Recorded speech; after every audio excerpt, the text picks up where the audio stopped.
Hi, y'all. This is Kristen Chenoweth. Hi, I'm Gloria Stefan. This is Sarah Bareilles. Hi, I'm Patty Lapone.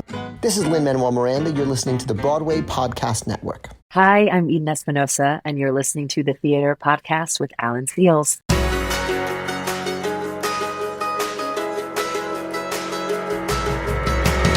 Hey everyone, welcome to an all-new episode of the Theater Podcast. I'm Alan Seals, and this episode with Eden Espinosa is the final episode dropping before the amazing 2024 Tony Awards happening this Sunday. I can't believe the end of our amazingly nutty award season is finally coming to an end. Eden, of course, having received a nomination for her performance in Lempicka, dives into the bittersweet feelings of originating this role on Broadway, getting a Tony nomination for it, and then having the show close all too soon. I don't know about you, but I hear about Eden all the time. She's in productions and performances locally here in New York City and regionally, and she's just a constantly working actress and a perfect example of being able to be a successfully working Broadway actor, I put in quotes, without having to spend all your time on the actual Broadway stage. She picks her projects very carefully to make sure her cup is always full, as she will tell us here in the episode, and seems to be a much better person because of it. So find me on the socials, check out my Patreon where the full-length video of this interview will be posted, and everyone now please enjoy this episode with Eden Espinosa.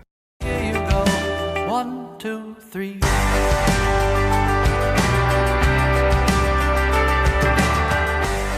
Our guest today made her Broadway debut in 2003 in the original cast of Wicked as the Elphaba standby and Nessa Rose understudy, and also garnered critical acclaim playing Elphaba full-time in the productions, the sit-down productions of Los Angeles and San Francisco. She originated the lead role in the show Brooklyn in 2004 before going on to the closing company of Rent as Maureen in 2008. She graced the screen with roles in shows like Rapunzel's Tangled Adventure, Alice's Wonderland Bakery, for which she earned an Emmy nomination, by the way, for her portrayal of Queen of Hearts in 2022. She has 2 complete solo albums to her name, Look Around and Revelation, and most recently, her performance in the world premiere of Lempicka garnered her a Tony Award nomination for Best Actress in a Musical. Whew! Eden Espinosa, welcome to the Theater Podcast. Wow. That was a lot of words. Who's that person? That career? Well, you made a career, dude. And I told you this right as we connected before we started recording. Like, I love, as I was researching, I was like, I hear about you all the time. I hear about Eden's doing this and over there, and she's getting critical acclaim for like waking up and rolling over out of bed this morning. And I wish you haven't been on Broadway before Lempicka in 20 years. Yes, literally 20 years is the last time I originated something, but the closing of Rent was 16 years. 16 years, okay. Well, yeah. All right, 16, 20, who's counting? But my point is that, you know, a lot of people out there listening are like, oh, I got to get to Broadway. Broadway's like the thing to make it, to be successful. And you did that, and then also continued to just take no shit. If in a way, right? Like metaphorically, you're like, I'm not going to let lack of casting, lack of anything going, I guess, dissuade you. And I know that I've heard you talk before that you choose your projects carefully too. So just like get into that a little bit, because this was obviously seems like it was very intentional. Well, I think that having had the experience that I did with Wicked for the amount of time that I was with it, you know, I did a contract every year from the beginning, from 2003 to 2010. And so to come back to a role that I knew very well, but was, you know, a different point in my life, every time I came back, I realized like, oh, I can continue on something that like actually fills me up inside for a good amount of time. But during that time, I would also look around at other shows, at other roles, and really think like, is there anything else that like I want to do, that I have my sights on, that I want to make happen? And I think that it just continued down the line of what is going to fulfill me creatively. And I learned very quickly that the answer to that question wasn't always the thing that was going to fulfill my bank account very much. But it was also because at the end of that time, I was at an age where I wasn't quite the young ingenue anymore, but I wasn't old enough for roles that I'm doing now. And I think that's like a very in between place of like, what do I have to offer? What do I want to do? And so I took a 2-year acting program here in the studio. I mean, here in New York at the William Esper Studio that changed my life. And then I started, doing these world premieres of shows at reputable regional theaters, and always with the idea that they would come to New York, but most of them didn't. Or they have years later with other people because I've aged out, or, and so, it's odd right now. I did the US premiere of that production of Merrily at the Huntington Theater in 2016, and now I've aged out. I developed Jersey and HK for 3 years, and then Lempicka, so it's just like you're a part of things over the years, and if you're lucky enough to see it come all the way to New York, that's amazing. And sometimes it doesn't happen that way. Wow. But well, okay. we are. So you're developing Jersey in Hell's Kitchen. You said I had forgotten about that because Shoshana's in that role now, and like honestly, you look at it and you go, I can't see it with anybody else. Like, she's like just vocally that is like the thing, and she is the thing, and you're like, yeah, I can't see anyone else in that role. I couldn't look back and see me in it. You know what I mean? Honestly. So, Well, that's interesting though. I mean, it's all a business, right? At the end of the day, and this is one of those businesses where you ultimately have to discriminate still based on age and the sexual, I guess, the sexual appearance, gender appearance, sorry. And, just like you need someone to fit a role, and you need someone to make that character and make it believable. Like the audience needs to believe. So like, I'm sure like everybody's been through this at your level of getting to a point where you can see the finish line, and then all of a sudden like, it just, for whatever reason, the finish line just disappears. Funding drops out, casting happens, COVID happens, like all sorts of things just like, it's gone. So are you used to that sort of thing now, or is that something where like it still stings a little? I think I'm a little more used to it just because my perspective on my life and my life within this business has evolved and matured with more experience that I have, and just realizing like the things that are meant for me are going to be for me, and they're not going to pass me by.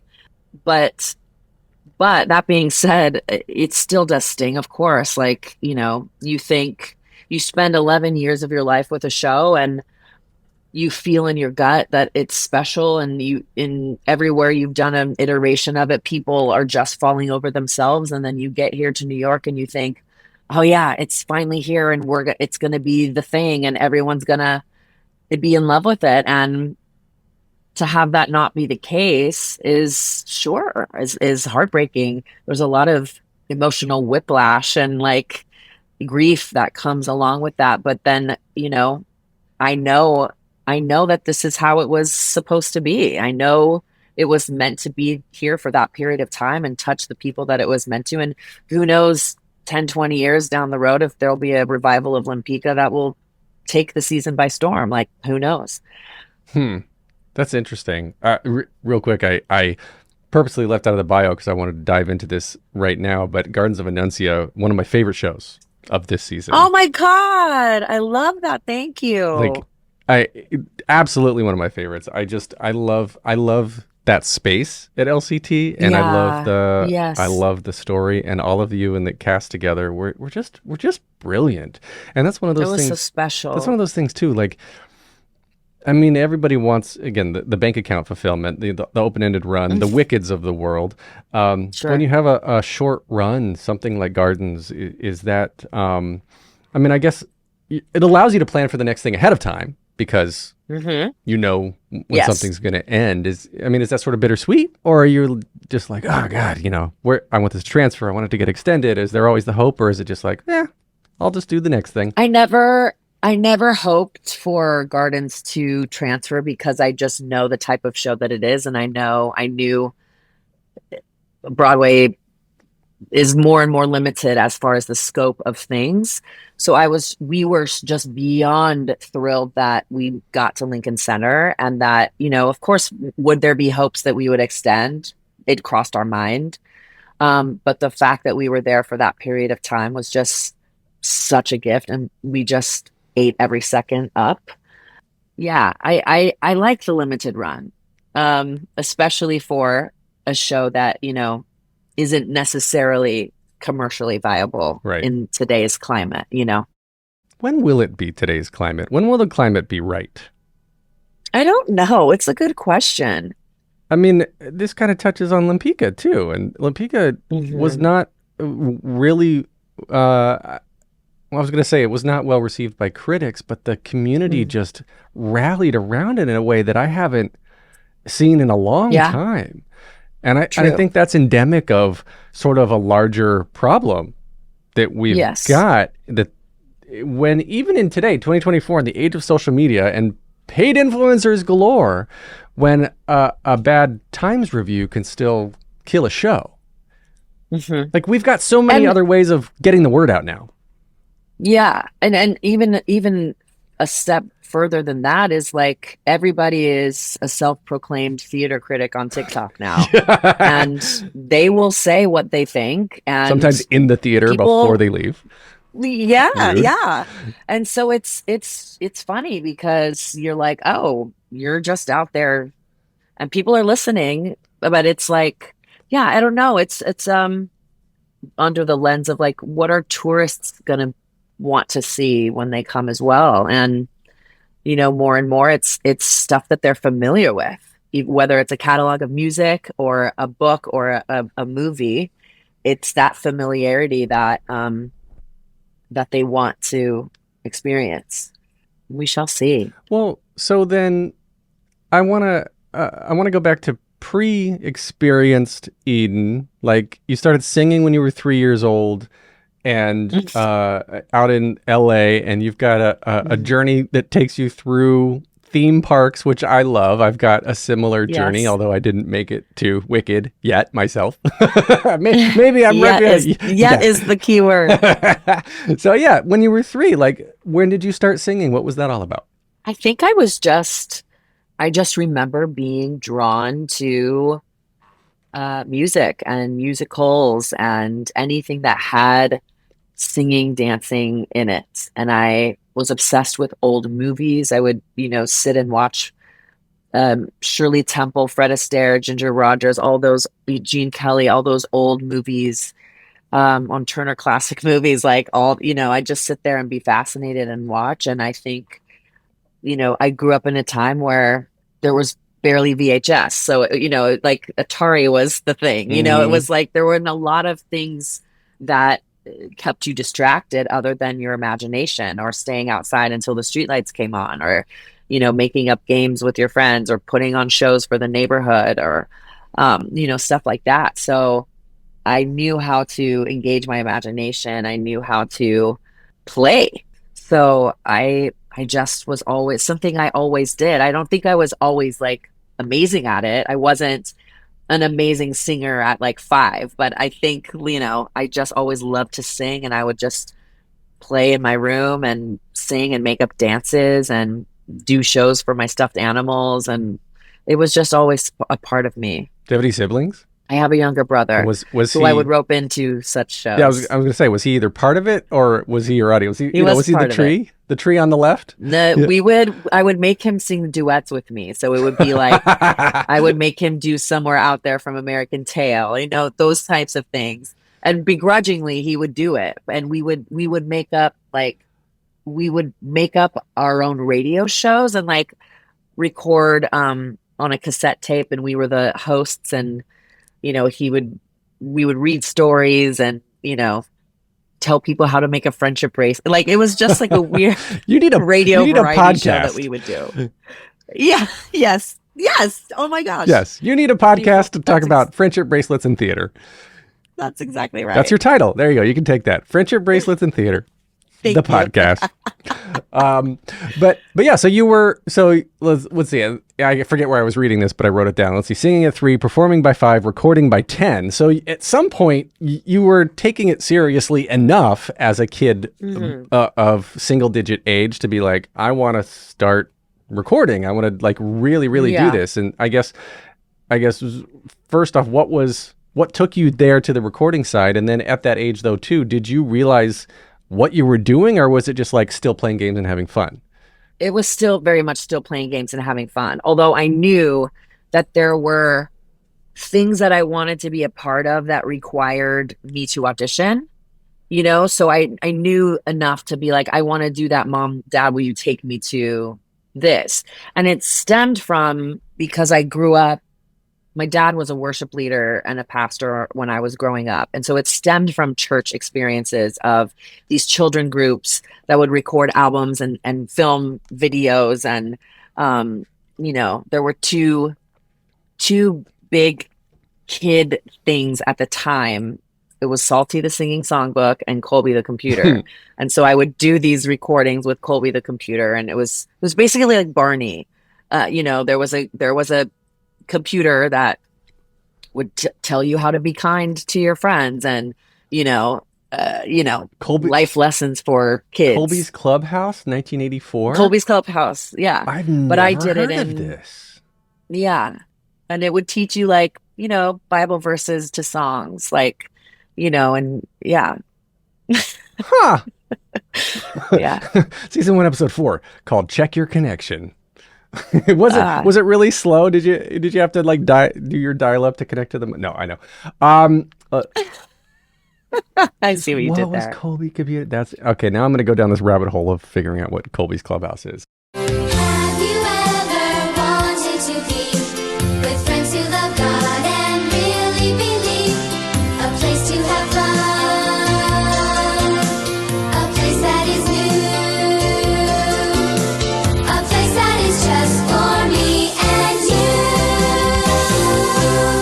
a place to get... Yeah, I was born in 80. I think this was I was a little bit too young for this, I think. Yeah, by the time I did it, I think I was 10, so it was around 88. Yeah. Wait, so you were on Colby's Clubhouse? Yeah, I did Colby's Clubhouse. No kidding. Yeah. Yes. Oh, wow. Wow. All right, so can we like go back and find your episode? You remember what episode it was? That I don't know, because this was again pre-streaming, pre-internet. I mean, I'm gonna find this, and if I find it, I'll send it to you, because it's all looks like they're all on YouTube now. Okay. Oh God, I'm scared. So then you're on the smash hit Colby's Clubhouse, and then obviously the logical next step then becomes Disneyland. Disney, right? Yeah. So is that what happened next? I mean, I was in like school. I did show choir and all of stuff like that. And I grew up in Anaheim, which, that's where Disneyland is. And I had family members who were in entertainment there. So I really just really wanted to work there and be in entertainment there. And I was in high school when I started working at Disney. Was that an evening thing, a weekend thing? Because all the theme park experience I've got is like, you do 10 shows a day during the summer. Yes, it was a weekend thing. And then I did the parade, which I was 17, which was just on the weekends. I think they had different ages that could do different things. And then my senior year in high school, when I was almost graduated, was the first time I got a union job there, and I was in a stage show. And that's when I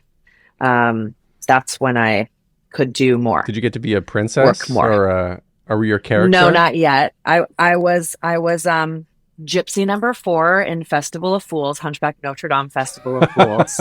But the next show I did at Disney, I got to be friends with certain princesses. There were the friend characters?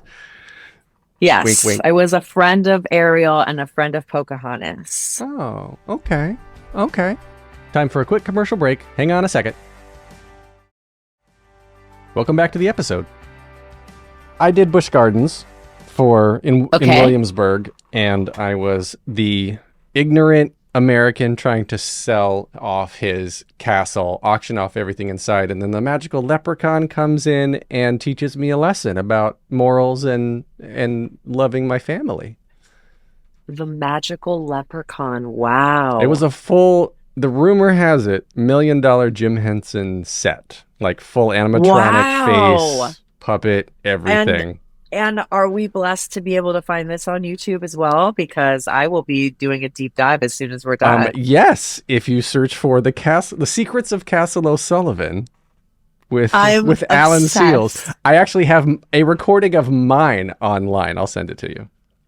Oh, please send me the link. It's unlisted. It's not public. So those listening send can't me find the it. link. Sorry. But even I'll send it to you. But yeah, it's Great. something. It is something. Anyway, Great. Okay. Let's see. So then you are out there, you're doing the Disney thing. Then when did Wicked sort of come into all of this? Because I know through talking with some others that Wicked was actually developed in California. Yes. So were you? Did you get connected when you were out there? Or did you come to New York to go back out there to develop it? No, I wasn't involved that early on. I knew of it because both Stephanie J. Block and I are from Orange County, California. And so Stephanie was like a local goddess who was just the queen of all Also things. a Disney character. Yes, absolutely. So I knew that she was involved in developing this piece. And I didn't join until I was already living in New York and they had finished their out of town tryout. So if actually Stephanie was the one who called me and said, I've been cast in a show called Boy from Oz opposite Hugh Jackman. They're going to be looking for an Elphaba, standby, understudy, whatever. You should tell your agent that you want to go in. And so I did. And that's how I went in. And then they were like, do you want to be the standby or do you want to be the understudy? And because I was already attached to Brooklyn and I wanted that to be my big splash, I was like, I'll be the standby where, I don't perform every night and I just like hang around and wait until Brooklyn comes around. Little did I know that like Wicked was going to be the like worldwide phenomenon that, that it is and that it was. So that's how that happened. That's really cool that they gave you the choice to choose between understudy and standby. And so standby, was that more pressure? Because that's like, you have to hang around in case something like immediately breaks in that moment, right? Yeah. To me, because I did not have experience in, I had done the out of town tryout for Brooklyn, the musical. So that was my first experience with 8 shows a week and, having to maneuver any of that. So to me, it was less pressure. Like, cause I'm like, they pay me to do what? Sit around? Okay, great. Like, and the fact that I had, Idina Menzel was like the hugest hero of mine. And because I fell in love with Rent and Maureen and, I was just like, I get to be her standby and go on. Like when she doesn't go on, like I want to do that. Like I'll just do that. But then there was a whole month. All the while, like go thinking that it's only because like I want Brooklyn to be my first big thing where I'm actually on stage every night. I want that to be for Brooklyn.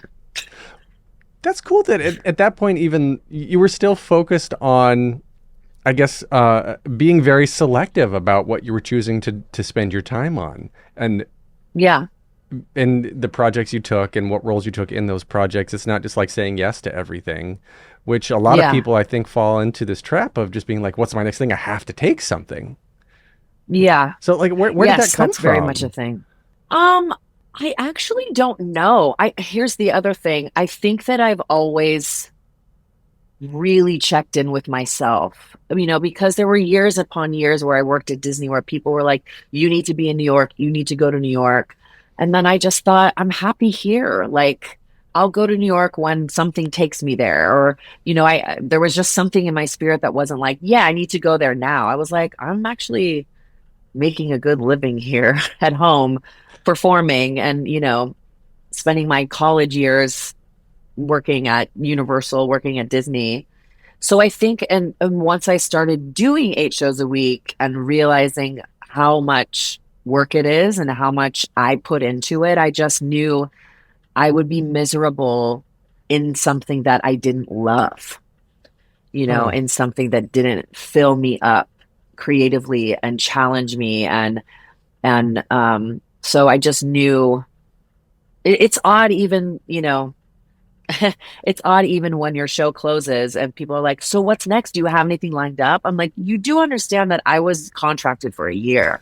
So like we just closed. We just found out 2 weeks ago we were closing and we just closed on Sunday. I have no idea what's next because I was blocked out. I was unavailable, Right. Right. So it's like that thing you're at your wedding and people are like, so when are you guys going to have kids? You're like, we actually just got married, So it's a weird thing of like, I moved into a new apartment like while we were in rehearsals and there's still aspects of this place that aren't organized. I'm like, I haven't fully nested in my home. I want to just take a minute, but.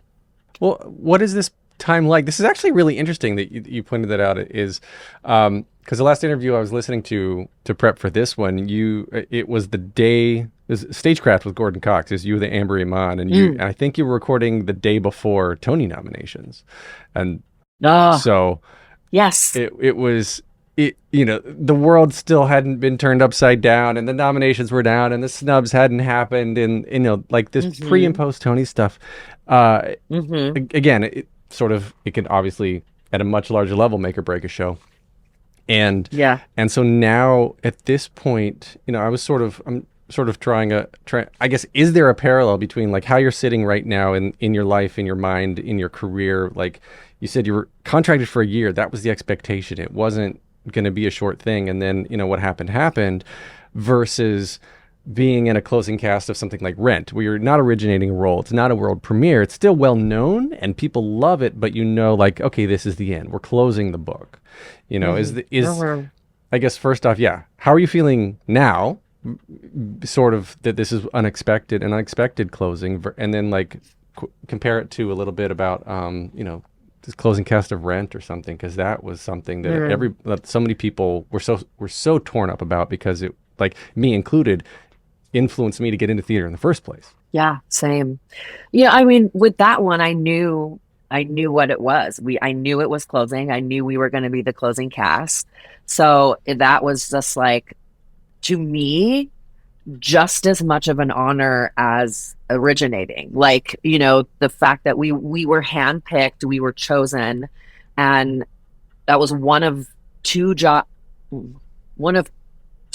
that I haven't had to audition for in my life, that I was just asked, will you come and do this? And so, a show like that is going to go out on a high note. At the time, we didn't know we were filming it, so that came later and was a beautiful surprise as well. With this, it's like, of course, in the back of your mind and in your heart, anything can happen.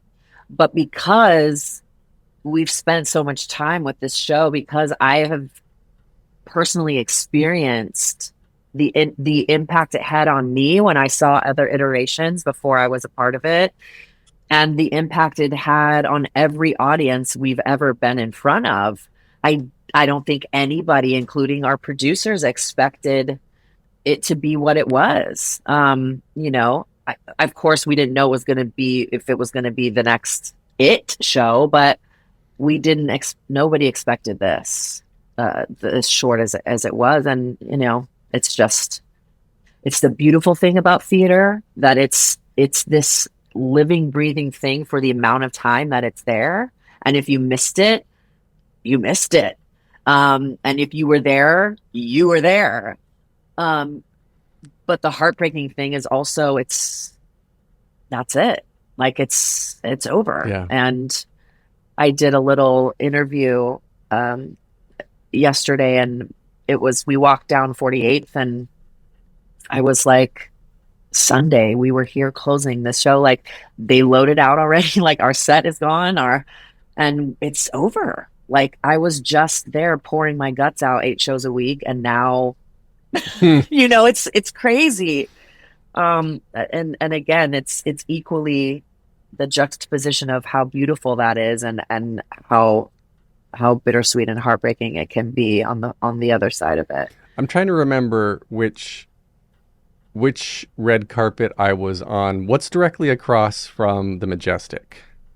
St. James.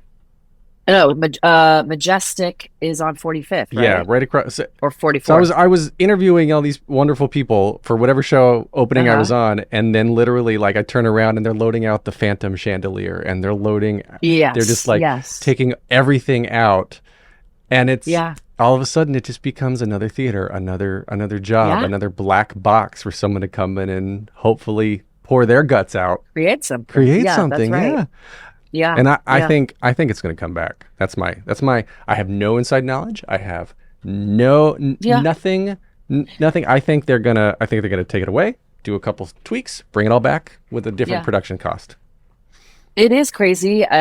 You're not everybody says that, or that it's going to London, or that they're gonna, I don't know, but everybody in their spirit is like, this isn't the end. And I think especially in a season where Merrily all these years later is so well received, and it's pretty much the same production that, like, they haven't reworked the script, you know what I mean? And it's just like that could very well happen 20 years down the line, and I'll play the Baroness and we'll call it a day.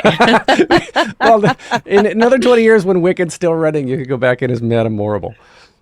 Babe, Chelsea already knows the deal. I'm like, put me on the list. Whenever you think I'm of the right age, put me in, coach.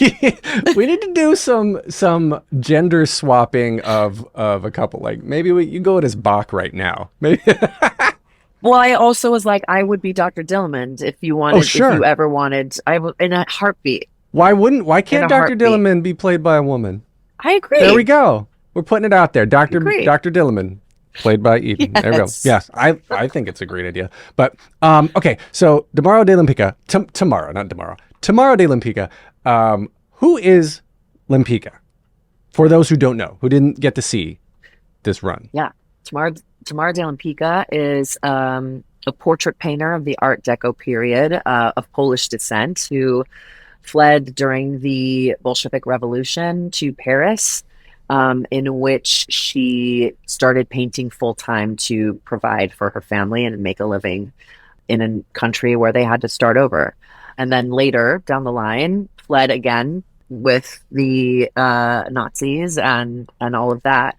This was a woman who was very, ahead of her time in many different ways. She was a queer woman, but also she notoriously had affairs with both men and women.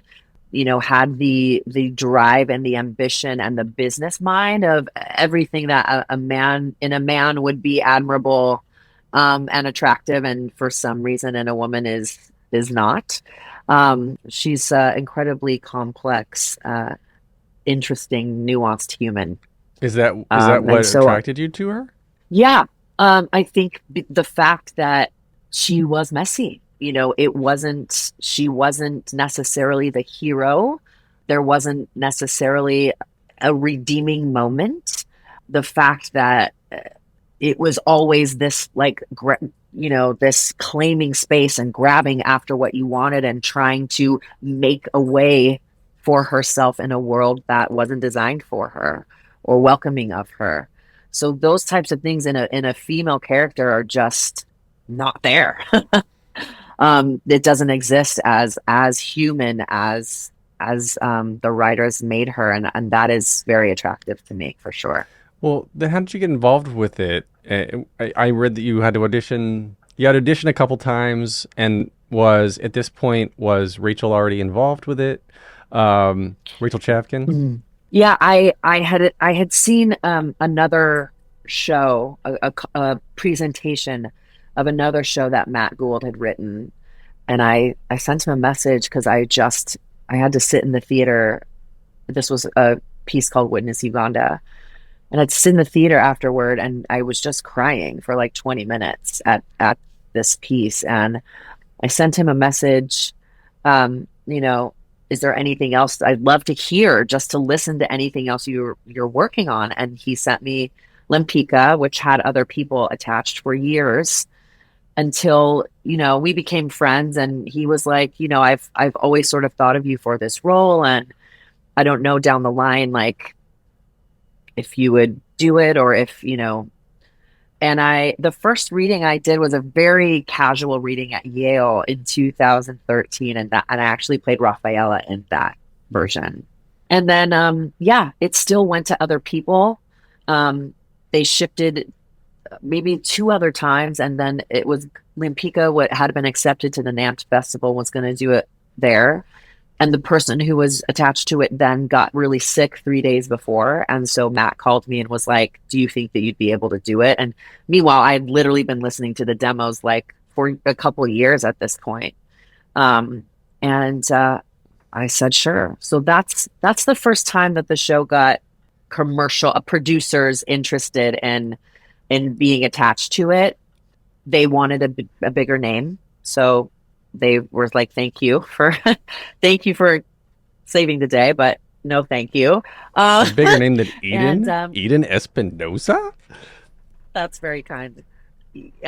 So the bigger name was a part of one reading, and then went on to do bigger things, because and that's when I had to. Rachel was involved at that point, and that's when I re-auditioned with 3 rounds of auditions, and that was right before Williamstown. Huh. And then ever since then, I made sure it was in my contract that if you wanted to replace me, you'd have to pay me. Ooh, that's smart. Because I was like, you're not doing this to me again. Like, That's smart. You take a page out of Patti LuPone's book. You get that Andrew Lloyd Webber pool money. Yeah. That's so cool. So then when it's coming to Broadway and you're diving into this, I mean, in a season, this season is so unbelievably crowded. And there's a lot of properties we already know, a lot of like movie adaptations and book adaptations and jukebox musicals that have, like things that are out there. And then this was like a concept that I think was brand new to so many people, and it resonated with an audience in a way that I haven't seen a lot of the other shows do. And I think it's a lot to do with the representation that you're bringing on stage, right? So, I mean, was that when in Williamstown and then even when you're coming to Broadway too, like all of these the conversations you're starting to hear that people are having to you and about you, when did you notice that was sort of shifting towards, I guess, just around the representation and about like bringing in something that we desperately need?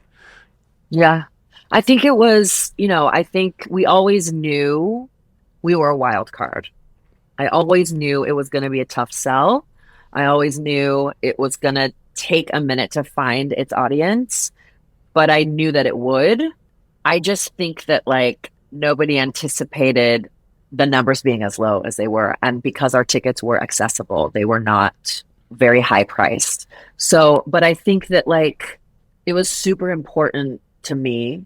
This isn't the first time I played a queer person, but every time it's super important that it's believable, that it's real, and that queer people wouldn't look at me and say, that's never how it would be. I know there have been times that I've been like, I don't know if I fully buy this love story between, it was very important to me that it was as authentic as it would be with a man and a woman.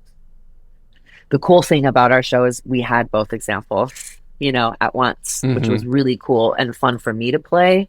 How Tamara's relationship and essence was different with her husband than it was with her lover. I think seeing 2 women of color step into these roles as queer women was also a very important thing for people to see. And it was a responsibility that the entire cast, the themes that we've faced, we held in a very high regard, and was very an honor to depict and to represent. And so because of, but I also was like, there's nothing like our show out there right now. Like, nothing that sounded like it, nothing that looked like it. So I think that was the other thing that we thought, all right, we have a shot. Also our where we were in the season too. Later, So we were like, okay, we can make it. We can make it. But yeah, it was you know, I've said to some people, it was definitely a dismissal. Like we got dismissed. We didn't get panned. We got dismissed.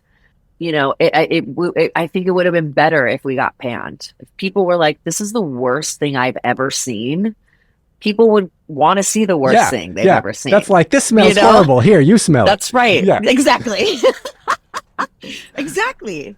But because it was actually dismissed, like we celebrate every show that got recognition, but like the fact that we didn't get score, the fact that we didn't get lights, and we didn't get costed, like there were just things that we were like, oh, we have a shot at this for sure. And because the creative team have, it's like a 15-year journey for them. I wanted that most of all. I wanted it for Matt and Carson most of all over myself, 100%. And at that point, it feels deliberate a little bit. I don't know why, but I'm like, the fact that score didn't get a nod anywhere at any of them, I was like, that feels deliberate. An original, like, I don't know. It's just, I don't know. Is there any, is survivor's guilt the right term? Is there any survivor's guilt for like being the nomination when you're, no. No, I would have had it if I didn't get it. I would have had more guilt if I didn't. To be honest, if Amber and I hadn't got recognized, I think I would have felt guiltier than getting it, because I honor the. I mean, who's to say if it was a different score if I would have been recognized? Right. I am bringing this material to life. And so the fact that we got recognized, I think is also a nod to everyone on that stage and in that crew and every designer. But no, I think I would have felt worse if I hadn't got one on their behalf. Do you know what I mean? I do. And so honestly, I expected you to say yes. And then I was going to say, but Eden, you're bringing to life their amazing work, and but literally you just said that. So yes. And here's what, honestly, a former version of myself, a younger version of myself, this is the hardest thing I've ever done.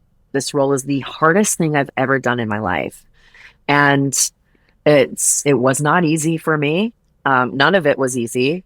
And because Tamara was who she was, she forced me, especially this iteration, to really step into myself and take up space and not apologize. And so another version of me might have said that.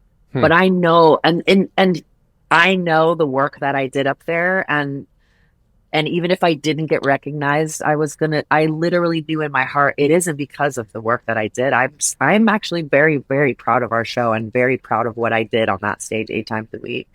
I think that's part of the reason why I can say, like, I don't feel guilty that I got nominated. I feel proud because, like, it's because of what they wrote. Well, I don't think you should feel guilty. I think you deserve it. You deserve it. You crushed it. And I mean, it's your time. It's hard. It's hard for a lot of people, speaking for myself, to take a compliment and step into the spotlight and be like, well, I'm here, but I guess nobody else was. Like, I'm always justifying why I'm not as good as other people, or, like one of those things, right? Just taking compliments is just hard. And I don't understand why. And to get a nomination, I think, I'm just glad. I'm very glad that you are stepping into that and embracing that, and because it's deserved. And I agree with that. Thank you. Time for a quick commercial break. Hang on a second. Welcome back to the episode. So now, being 2024, back on Broadway, and then the last time, what was it that we said, that in 2008, right? Yeah. So like that was the beginning of Facebook and the beginning of going on the web for everything. And like, it doesn't seem like we've ever not had social media, but it's relatively still new. Yeah. So did that kind of change how this experience was for you, or were you just like, you know, still tuning out the outside world and focusing on taking up space? Yes, it did change. It did have an impact and change. I think, you know, right when Wicked was happening for me was right when like social media started to become a thing. It's right when chat rooms were started up. You know, Facebook was a little bit new when I was doing Rent. It was like I joined Facebook when I did Rent. So in 2008 is when I joined. Then Twitter happened after that. So it's like this time around, I had to be aware of like I said before, like I had to be aware of these self-proclaimed critics on TikTok and not watch all of them because they weren't all positive, and that's okay. You're allowed to think whatever you want, but like that started that I was like, oh, this is a slippery slope that I don't want to go down in any way, shape, or form. So stop looking at those, scroll right past them. And of course, there's bootlegs already all over that are not my best. And I'm like, oh, here we go again. But it's just part of the acceptance of I'm a human being and I'm not always going to nail it. And that's okay. And that's it. I appreciate that. I do. And it's hard. The bootlegs, the recordings. I did read something that I think God, I've been reading a lot. I appreciate your preparation. Was it during the final performance where you talked to somebody in the audience? You're like, put that away. Yes. So true. Yeah. Okay. So what is that story? I was like, no shit. But yay, she did that. It was towards the end of the show. It was right before the finale. I finished this song, and during this song, I'm aging back to where we were in the beginning. It's called Blasted California Sun.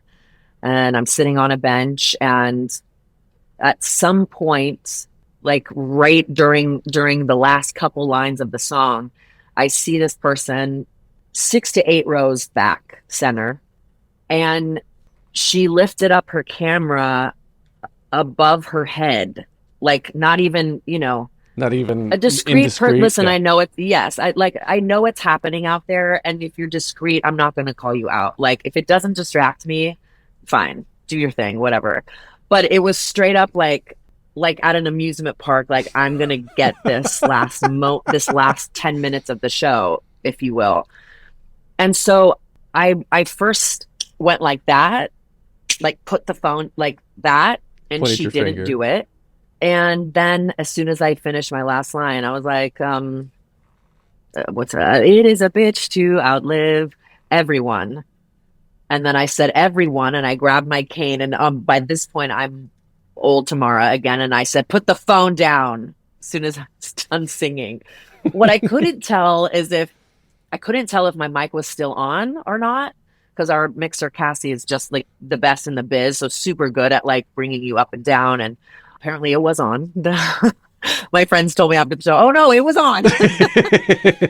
And I said, put the phone down, and she put the phone down, and because it was, all of a sudden all I'm looking at is you above your head, and I'm, so it did happen. So to dispel, but it was in character as much as possible. To dispel any myths, audience, people listening now, Broadway performers can see you on stage. We see you with the worst is with the flash, where they forget to turn the flash off. Yes, and we see you in the balcony. It's reflective. The lights are reflecting off a plastic surface. We can see that. Yeah, it's so distracting. I love the people who and by love I mean don't like it all, who are just like looking down in their laps, have their phones like in their crotch with the light on full blast. They're like, oh, I'm just gonna, and literally I look over and I'm like, what are they doing that's so important? And it's fucking Facebook. Oh my God, no. Facebook, Instagram, texting. I'm like, it can't wait 30 minutes, half an hour, like 1 hour, 2 hours. Just turn it off. And then there are so many the alarms. Yes. Alarms still go off if your phone is on silent. Yes. That is a little known fact. There are so many times I wish that Broadway would pull like Madonna does, or any of these celebrities that put the thing in the Ziploc and The you can't yonder unlock it patches. until you leave. Yes. Yeah. Freestyle Love Supreme did that. It was great. Oh, yes, that's Yeah. right. Yeah. I wish we that would was do my first experience with FLS, and then right after that, another It was standard. Take Me Out Was it? Oh, right. Take Me Out did that, and they because of the nude pictures of Jesse Williams on the internet. Yeah, got to get that. That's the man. last show I went to, that the Broadway, that made me put it in. Yeah, well, Anyway. I mean, Jesse's PP, whatever. Yes. It happens. Okay.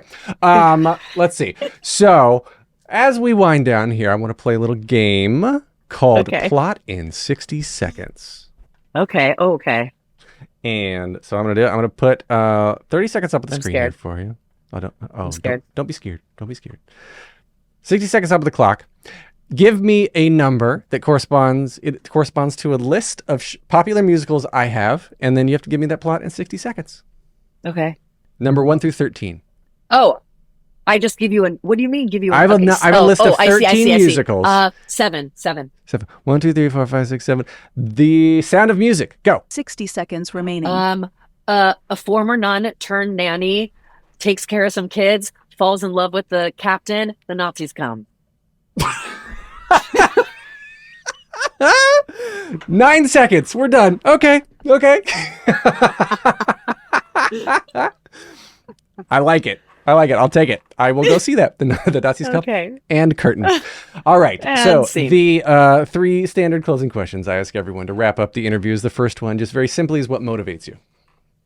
What motivates me? I think connection in any way, shape, or form. And I just want to connect with people. Me too. All right. What advice would you give to your younger self and younger people listening now, starting out down a similar path? You are one of a kind. Nobody can do what you do like you do it. And don't ever forget that. What advice would you give younger Lempicka? This is a bonus question. You don't have to be so afraid. I feel like somebody who has to leave their life as they know it in an upheaval and is always having to navigate spaces for fear of persecution, for fear of death, for fear of, oppression, not being accepted. Their mind is always in survival mode. I would want her to not be so afraid. That's beautiful. All right. The last question, hardest one. If you could only see one show for the rest of your life, but you can see it as many times as you want, what would you see? Musical? Sure. Or was it TV show? Any show, whatever you want. You're stuck on a desert island with a DVD player and strange solar power. It's New Girl. The New Girl? It's New Girl. Okay. Fair enough. New Girl. Where can we connect with you online? Oh, I'm at Eden Espinosa on Instagram and I think TikTok, but I don't post anything on TikTok, mostly Instagram, Eden Espinosa. Fair. You can then, find me on Threads, Instagram, TikTok, Facebook, and leave a rating and review. This is a podcast, so, help spread the word. It helps the podcast grow. And thanks to Jukebox the Ghost for the intro and outro music. And Eden, thank you so much. This has been so much fun. Thank you having me. Thank you. Take a deep breath, make the world a little colorful.